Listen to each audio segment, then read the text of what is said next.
Hello friends, this is Jyotsna. Welcome to reminder study. आज हम जो टॉपिक करेंगे वो है केमिकल बॉन्डिंग। मेरे पास जो है एक स्टूडेंट का मैसेज आया था कि मैम केमिकल बॉन्डिंग करवा दीजिए। ओके, तो ये जो चैप्टर है वो है chemical bonding and the molecular structure. पहले हम केमिकल बॉन्डिंग करेंगे, देन उसके बाद मोलिकुलर स्ट्रक्चर पे आएंगे। Okay, so let's start. What is the chemical bonding? Chemical bonding होती क्या है? तो केमिकल बॉन्डिंग जो है एक ऐसी प्रोसेस है जिसमें डिफरेंट एटम्स या फिर आयंस या फिर मॉलिक्यूल्स, ठीक है, मिलके क्या बनाते हैं? केमिकल कंपाउंड्स की फॉर्मेशन करते हैं। जैसे मैंने एग्जांपल ले लिया, फॉर एग्जांपल मैंने लिया H2 plus oxygen, hydrogen plus oxygen ने मिलके क्या बनाया? वाटर बना दिया। ठीक है, अब यहाँ पे जो H2 और जो ऑक्सीजन है, इन दोनों ने मिलके जो है क्या बनाया? वाटर की फॉर्मेशन बनाई, एक कंपाउंड बना दिया। ठीक है, अब ये कंपाउंड बना कैसे? H2 एंड ऑक्सीजन के बीच में कोई ना कोई फोर्स होगा जो इन दोनों को आपस में जोड़ रहा है, जिससे एक कंपाउंड बना। ठीक है, वही फोर्स क्या है? केमिकल बॉन्डिंग है। ठीक है, वो फोर्स अट्रैक्टिव फोर्स होते हैं जो इन कंस्टिट्यूएंट को होल्ड करके रखते हैं और एक कंपाउंड की फॉर्मेशन कर देते हैं। Okay, so it is a force that hold atoms together in molecules and compounds. अब हम आगे जाके पढ़ेंगे कि ये फोर्स जो है आते ही क्यों हैं। तो ये आते हैं जब हमारे पास जो है डिफरेंट टाइप के क्या हो? एटम्स, आयंस हो। आयंस होते हैं ना, दो टाइप्स के होते हैं, एक पॉजिटिवली चार्ज्ड जिनको हम कैटायंस बोलते हैं, ओके, और एक होते हैं नेगेटिवली चार्ज्ड। तो ये दोनों जो है चार्ज जो है क्या हो गए? अपोजिट हो गए, एक पॉजिटिव हो गया, एक नेगेटिव हो गया, जिसकी वजह से इन दोनों के बीच में क्या है? एक तरह की अट्रैक्शन है।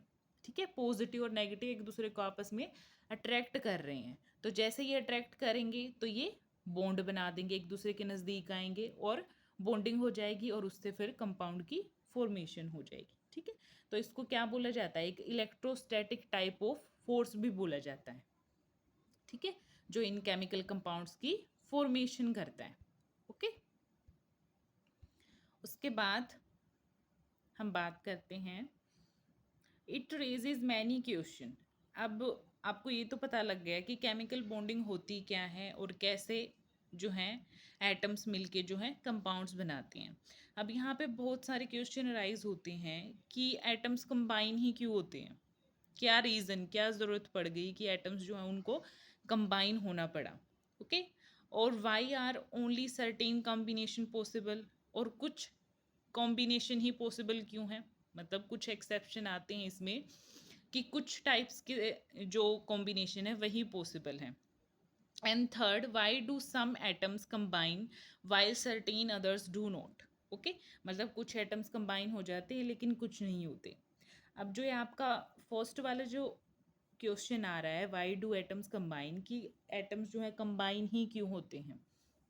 अब बहुत सारी जो है इस केमिकल बॉन्डिंग को लेके बहुत सारी थ्योरीज आई, बहुत सारे कंसेप्ट जो हैं वो टाइम टू टाइम आते रहे।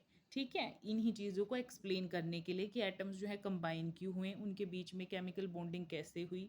ठीक है, कुछ कंपाउंड्स जो हैं वो बनते हैं, कुछ नहीं बनते, तो उनके पीछे क्या रीज़न है।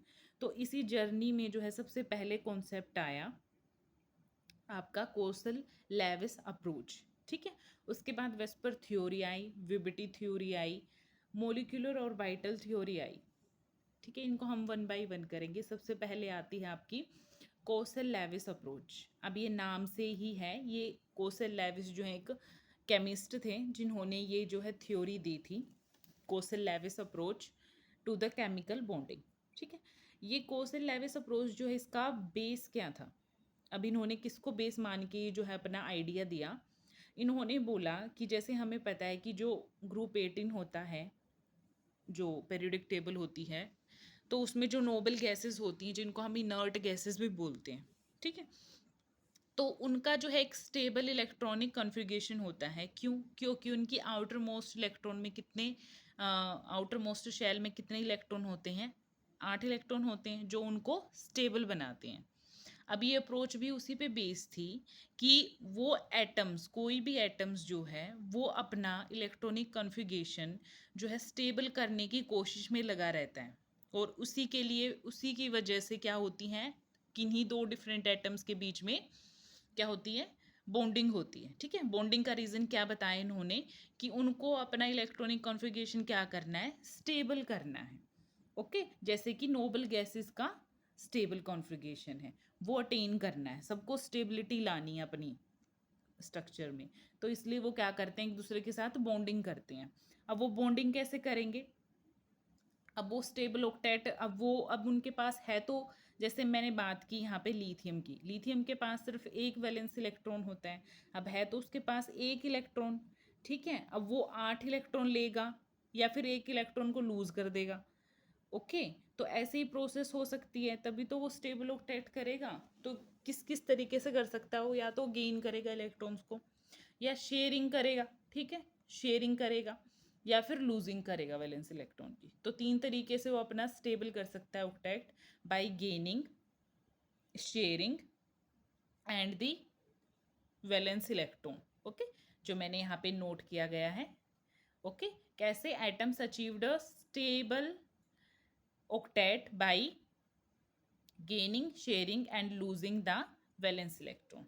ओके, अब बात आ गई यहाँ पे लेविस सिंबल्स की। अब यहाँ पे इन्होंने जो है लेविस सिंबल्स दिए। ये लेविस सिंबल्स क्या थे, कोई भी एटम लिया इन्होंने, ठीक है, उन्होंने देखा कि जो उसकी आउटर मोस्ट शेल होगी ना, जो एटम की, उसमें कितने इलेक्ट्रॉन प्रेजेंट होंगे, उन्हीं को जो है नोटेशन दे दी उन्होंने। ठीक है, उन्हीं को जो है एज ए सिंबल की तरह उनको रिप्रेजेंट कर दिया, और उन्हीं को बोला गया लेविस सिंबल। ओके, तो Lewis introduce simple notation to represent valence electron in an atom, and these notation are called Lewis symbol। और इन notations को क्या बोला गया, Lewis symbols बोला गया। ओके, उसके बाद अगर मैं एग्जाम्पल्स की बात करूँ, अगर हम सेकेंड पीरियड एलिमेंट्स की बात करें, ओके, सेकेंड पीरियड एलिमेंट्स की बात करें, तो आप यहाँ पे देख सकते हो, जैसे मैंने बात की लिथियम की। ओके, मैं बात करती हूँ लिथियम की। लिथियम में आउटर मोस्ट इलेक्ट्रॉन कितना होता है, 1 होता है, तो इन्होंने कैसे रिप्रेजेंट किया, लिथियम पे एक डॉट लगा दिया। ओके, वैसे ही बेरिलियम में आउटर मोस्ट इलेक्ट्रॉन कितने होते हैं, 2 होते हैं, उसकी आउटर शेल की बात हो रही है। ठीक है, आउटर शेल। वैसे इसका नंबर कितना आता है, वैसे इसका हाइड्रोजन नंबर कितना है बेरिलियम का, 4 है। ठीक है, अगर हम इसके इलेक्ट्रॉनिक कॉन्फ़िगरेशन की बात करें, 1s2 2s2, यानी कि आउटर मोस्ट में कितने हैं, 2 इलेक्ट्रॉन है, तो वही यहाँ पे रिप्रेजेंट किए गए हैं 2 इलेक्ट्रॉन, वैलेंस इलेक्ट्रॉन। ऐसे ही बोरोन के 3, कार्बन के 4, नाइट्रोजन के 5, ऑक्सीजन के 6, फ्लोरीन के 7, एंड नियोन के, नियोन क्या है, अब नियोन जो है ग्रुप 18 से है। ठीक है, नियोन क्या है, ग्रुप 18 से, आप देख सकते हो इसमें 8 इलेक्ट्रॉन है, 1 2 3 4 5 6 एंड 7 8, यानी कि इसका ऑक्टेट जो है वो कंप्लीट है। ओके, तो ऐसे इन्होंने जो है रिप्रेजेंट किया। उसके बाद आती है अब इनकी सिग्निफिकेंस क्या है, जो ये जो लेविस सिंबल्स उन्होंने बनाए, इनकी सिग्निफिकेंस क्या है। अब आप मतलब इसमें क्लियरली देख सकते हो, जैसे अगर मैं सेकंड पीरियड एलिमेंट्स की बात करूँ, अगर आपसे पूछा जाए कि बोरोन की वैलेंसी क्या है, तो इनकी एक तो सिग्निफिकेंस यही है कि इनके डॉट से हम पता लगा सकते हैं कि आउटर मोस्ट शेल में कितने इलेक्ट्रॉन होंगे। ठीक है, यानी कि number of dots represent the number of valence electron, जितने डॉट्स होंगे उतने वैलेंस इलेक्ट्रॉन होंगे। फर्स्ट सिग्निफिकेंस ये है। सेकंड क्या है कि यहाँ पे जो है valence, number of valence electron given common and group valency, वो इसकी ग्रुप वैलेंसी भी बताती है। ठीक है, जैसे बोरोन कौन से ग्रुप में आता है, बोरोन आता है ग्रुप 13 में। ठीक है, तो उसमें जितने भी और एटम्स होंगे उनकी वैलेंसी कितनी होगी, 3 वैलेंसी होगी। आउटर मोस्ट शेल में कितने इलेक्ट्रॉन होंगे, जैसे आप पढ़ते हो तब, तो क्या आता है बोरोन में, बोरोन, ठीक है, और बैंगन आलू गाजर, इस वाली उससे हमने याद किया था ना, बैंगन आलू गाजर इन थाली, TL, ये IN है, इंडियम। ओके, IN, तो इन सब की जो है वैलेंसी क्या होगी, 3 होगी, क्योंकि इन सभी के आउटर मोस्ट शेल में कितने इलेक्ट्रॉन हैं, 3 इलेक्ट्रॉन है। ओके, तो ये बताता है हमें कि ग्रुप वैलेंसी भी बताता है। ठीक है, जैसे अगर मैं कार्बन की बात करूँ तो कार्बन वाले ग्रुप में, कार्बन कौन से ग्रुप में आता है? कार्बन आता है ग्रुप 14 में आता है। तो इस ग्रुप 14 में जितने भी और एटम्स आएंगे उनकी सभी की वैलेंसी कितनी होगी? 4 होगी। ओके, तो दो सिग्निफिकेंसेस की, number of dots represent the number, जितने डॉट्स उतने वैलेंस इलेक्ट्रॉन, एंड जितने वैलेंस इलेक्ट्रॉन वो उसकी क्या होगी? कॉमन और ग्रुप वैलेंसी होगी। ओके, अब जो है कौशल ने कुछ फैक्ट्स भी दिए अपनी इस कॉन्सेप्ट के बेस पे, जो इन्होंने थ्योरी दी। ठीक है, पहली बात बोली इन्होंने कि हमें पता है कि जो नोबल गैसेस हैं, ओके, वो कहाँ पे लाई करती हैं? उनका ग्रुप है ग्रुप 18। उससे पहले कौन सा ग्रुप आता है? हेलोजेंस का ग्रुप आता है ग्रुप 17। ओके, और जो नोबल गैसेस आती हैं उनके बाद कौन सा ग्रुप आता है? एल्कली मेटल वाला। हमें पता है कि हेलोजन में जो है आते हैं ग्रुप 17 में। ठीक है, और इनके आउटर मोस्ट शेल में कितने इलेक्ट्रॉन होते हैं? 7। यानी कि अगर इनको अपना ऑक्टेट कंप्लीट करना है, 8 इलेक्ट्रॉन अपने कंप्लीट करने हैं, तो ये 1 इलेक्ट्रॉन गेन कर लेंगे और इजिली जो है स्टेबल हो जाएंगे। ठीक है, 8 इलेक्ट्रॉन गेन हो जाएंगे इनमें। वहीं पे अगर बात करूँ मैं एल्कली मेटल यानी कि ग्रुप फर्स्ट वाले मेटल्स की, जो कि हाईली इलेक्ट्रोपॉजिटिव होते हैं। इलेक्ट्रोपॉजिटिव क्यों है वो? Due to their donation of electron, वो अपनी इलेक्ट्रॉन को डोनेट करते हैं, क्योंकि उनके आउटर मोस्ट इलेक्ट्रॉन में, एल्कली मेटल्स जो होती हैं उनके आउटर मोस्ट शेल में जो है 1 इलेक्ट्रॉन होता है। अब देखो कि या तो वो 8 इलेक्ट्रॉन, या तो वो 7 इलेक्ट्रॉन को गेन करे, या फिर इस 1 इलेक्ट्रॉन को लूज करके स्टेबल स्टेट में आ जाए। तो कौन सा इजी रहेगा इनके लिए, एल्कली मेटल्स के लिए?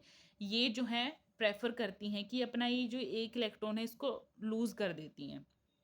ठीक है, क्योंकि यहाँ पे एनर्जी ज़्यादा लगेगी। अगर ये 7 इलेक्ट्रॉन गेन करेंगे तो यहाँ पे एनर्जी इनको ज़्यादा लगेगी, क्योंकि 7 इलेक्ट्रॉन्स को ले रहे हैं as comparison to this losing 1 electron. तो ये जो है एल्कली मेटल्स, इनको इलेक्ट्रोपॉजिटिव क्यों बोला गया है? क्योंकि ये इजिली जो है अपना इलेक्ट्रॉन दे देते हैं और पॉजिटिव स्टेट में आ जाते हैं। और हेलोजेंस क्या करती हैं? वो जो है इलेक्ट्रॉन गेन कर लेते हैं और नेगेटिव स्टेट में आ जाते हैं। ठीक है, तो नोबल गैसेस कहाँ पे अक्कर करती हैं? नोबल गैसेस अक्कर करती हैं between electronegative halogens and electropositive alkali metals. Okay, अब मैंने ये चीज़ आपको समझा दी है कि पॉजिटिव आयन कैसे बनते हैं? बाय लूजिंग ऑफ इलेक्ट्रॉन, जैसे कि alkali metals, and formation of negative ions by gain of electrons from a halogen atom. Okay, अब यहाँ पे अगर मैं एग्जाम्पल के थ्रू बताऊं, अब इन दोनों के बीच में जो इंट्रैक्शन होगी वो किस तरीके की होगी? Negative and positive ion stabilized by the electrostatic interaction. जैसे कि मैंने आपको शुरुआत में भी बोला कि जो नेगेटिव एंड पॉजिटिव आयन है वो स्टेबलाइज्ड होते हैं किससे? Electrostatic type of interaction. अब इसका मतलब क्या है? इलेक्ट्रोस्टैटिक से क्या समझते हो आप? इलेक्ट्रोस्टैटिक इंट्रैक्शन होता है जब भी दो पॉजिटिवली चार्ज्ड आयंस के बीच में जो इंट्रैक्शन होगा ना, वो होगा इलेक्ट्रोस्टैटिक इंट्रैक्शन। जैसे मैं यहाँ पे बात करूँ फॉर्मेशन ऑफ सोडियम क्लोराइड, जैसे देखो आपको सोडियम में क्या है? सोडियम जो है एल्कली मेटल से आता है। ठीक है, इसके आउटर मोस्ट में कितना इलेक्ट्रॉन होता है? वैलेंसी कितनी होती है इसकी? 1। अगर मैं इसके कॉन्फ़िगरेशन की बात करूँ तो 281। ओके, वहीं पे अगर क्लोरीन की बात की जाए तो क्लोरीन का जो इलेक्ट्रॉनिक कॉन्फ़िगरेशन है वो क्या है? 287। मीन्स इसके आउटर मोस्ट में 7 है और इसके आउटर मोस्ट में 1 है। तो मैंने बात की जो एल्कली मेटल होंगे वो अपना एक जो है आसानी से लूज कर देंगे, और जो हेलोजन एटम्स होंगे वो एक आसानी से गेन कर लेंगे, जिसकी वजह से जैसे ही सोडियम ने अपना इलेक्ट्रॉन इसको दिया तो सोडियम पे तो आ गया पॉजिटिव चार्ज, और क्लोरीन के पास 8 इलेक्ट्रॉन कंप्लीट हो गए। अब इसने लिया है तो इस पे नेगेटिव चार्ज आएगा। ओके, तो ऐसे फॉर्मेशन हुई है सोडियम क्लोराइड की। ऐसे इन दोनों के बीच में बॉन्डिंग हुई है। सोडियम ने अपना 1 इलेक्ट्रॉन दे दिया, क्लोरीन ने जो है 1 इलेक्ट्रॉन ले लिया, यानी कि दोनों अब स्टेबल हो चुके हैं। ये पॉजिटिव स्टेट में आके स्टेबल हो गया और इसने 8 इलेक्ट्रॉन गेन करके नेगेटिव स्टेट में जाके स्टेबल हो गया। ओके, तो ऐसे होती है इंट्रैक्शन, इलेक्ट्रोस्टैटिक इंट्रैक्शन।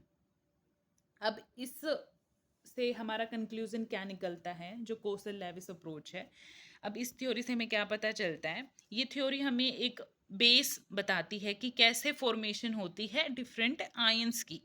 ठीक है, डिफरेंट आयन की। जैसे अभी सोडियम क्लोराइड जो बना है वो कैसे बना है, वो बना है by the electron transfer. Electron transfer से ही तो बना है। सोडियम ने अपने इलेक्ट्रॉन दे दिए, क्लोरीन ने ले लिए। ठीक है, तो ये एक बेस है जो हमें बताती है कि आयन की फॉर्मेशन होती है कैसे, बाय द इलेक्ट्रॉन ट्रांसफर। और दूसरा यहाँ पे आयनिक क्रिस्टलाइन कंपाउंड बनते हैं। अब जो ये सोडियम बना है वो कैसा है, आयनिक है, और कैसा है, क्रिस्टलाइन कंपाउंड है। ओके, तो ये जो है, अब इसमें भी कुछ जो है लिमिटेशंस आई, उसके बेसिस पे फिर बाद में जो थ्योरीज आई उनको हम वन बाय वन करेंगे। ओके, तो ये था आज का आपका कोसल लेविस अप्रोच। इससे नेक्स्ट हम जो है ऑक्टेट रूल, जो कि बहुत इंपॉर्टेंट है, और उसकी लिमिटेशंस पे बात करेंगे।